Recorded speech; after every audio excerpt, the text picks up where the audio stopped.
Hey guys, how's everyone doing? You've all watched the first video on the Blackfyre Rebellions, right? If you haven't, pause this, go watch that one, and come right back. Today we are diving into exactly what went down in the remaining 4 Blackfyre Rebellions after the first one ended. And make sure you stick around until the end because I'm going to blow your mind.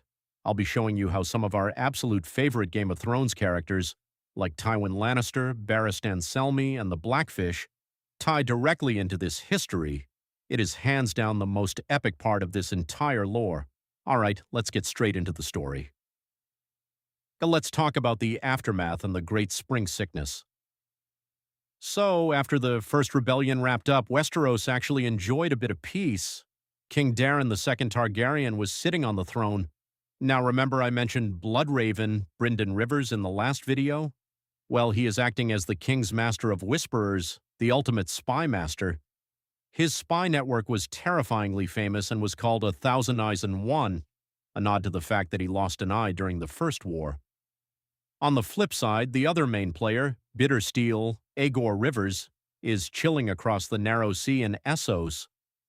But he isn't just relaxing, he builds an elite mercenary army called the Golden Company. Yes, the exact same Golden Company that showed up to help Cersei in the final season of GOT. Bittersteel created this group to unite all the scattered Blackfyre supporters under one single banner. But then, disaster strikes Westeros. A massive plague hits, known as the Great Spring Sickness. It completely ravages the realm, killing King Daemon and the sons of his heir, Baelor Breakspear, who, as you might remember from the Night of the Seven Kingdoms storyline, had already tragically died. Because of this, the crown suddenly passes to Daemon's second son, Aerys I Targaryen. The Second Blackfyre Rebellion, the rebellion that almost was. Now, King Aerys I wasn't exactly a warrior. He was a scholar who preferred keeping his nose in a book. Because the king was so disconnected, Bloodraven practically ruled the entire realm as Hand of the King. With Westeros weakened by the plague, guys like Lord Gorman Peake, who lost big time in the First Rebellion, decided it was the perfect time for round 2. They threw their support behind the first Daemon Blackfyre's son, Daemon II Blackfyre. Daemon II was highly motivated by a prophetic dream he had about a dragon egg hatching. But get this, Bittersteel completely refused to back him. He didn't trust Daemon II's grand plan and kept the Golden Company out of it. Anyway, Daemon II goes undercover as a knight named John the Fiddler and attends a massive tournament at White Walls, secretly plotting to launch the rebellion right there with all the lords gathered. The grand prize for the joust? A literal dragon egg, which of course mysteriously goes missing. Sir Duncan the Tall, Dunk, and Egg, Aegon V, were actually at this tournament. Everything goes totally south when Dunk figures out who John the Fiddler really is and accidentally exposes him. Before Daemon II can even kick things off, Bloodraven marches in with a massive army and completely surrounds White Walls. Daemon II tries to rally the lords for an epic final stand, but absolutely nobody steps up. Bloodraven arrests him without shedding a single drop of blood, crushing the Second Blackfyre Rebellion before it even really started. Fast forward a few years, and boom, the Third Blackfyre Rebellion kicks off. This time, Hagen the First Blackfyre attacks Westeros, and he actually has Bittersteel and the Golden Company backing him.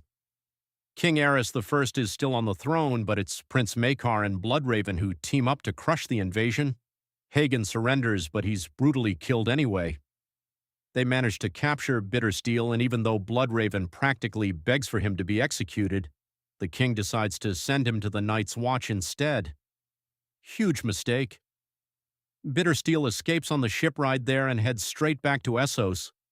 Amidst all this chaos, both King Aerys I and his successor, Maekar, pass away. Suddenly, the realm is in a crisis. There's no clear heir left. Almost everyone else has died off in crazy ways, leaving only Maekar's youngest son, Egg. The lords weren't thrilled about this because Egg had traveled the realm with Dunk, understood the struggles of the common folk, and actually wanted to give them rights. Right around this time, House Blackfyre peacefully reaches out, offering to present his claim to the throne at a great council. Bloodraven promises him safe conduct and invites him to King's Landing. But the exact moment Ennis arrives, Bloodraven chops his head off. Wild, right?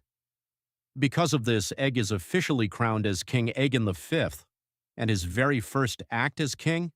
Punishing Bloodraven for that dishonorable execution by banishing him to the Night's Watch. Guys, this is a massive turning point.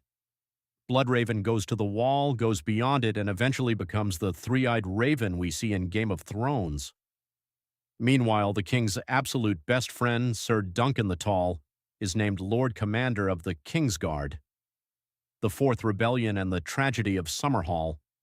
Next up, the Fourth Rebellion. Daemon III Blackfyre and Bittersteel try to invade again, but by this point, the Westerosi lords are just over it. Nobody supports them. King Aegon V's sons and Sir Duncan the Tall ride out and absolutely smash their forces, with Sir Duncan personally striking down Daemon III.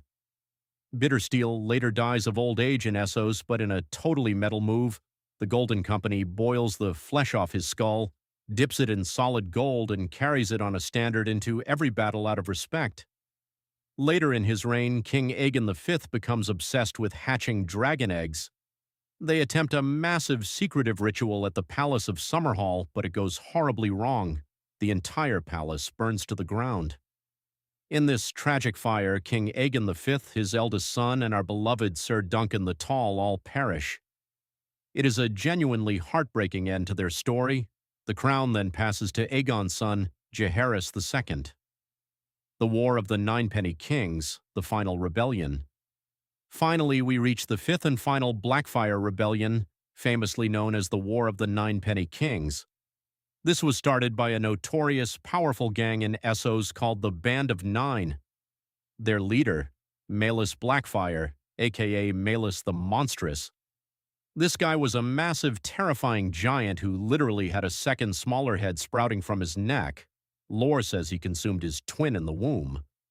He became the commander of the Golden Company by literally ripping his own cousin's head off with his bare hands.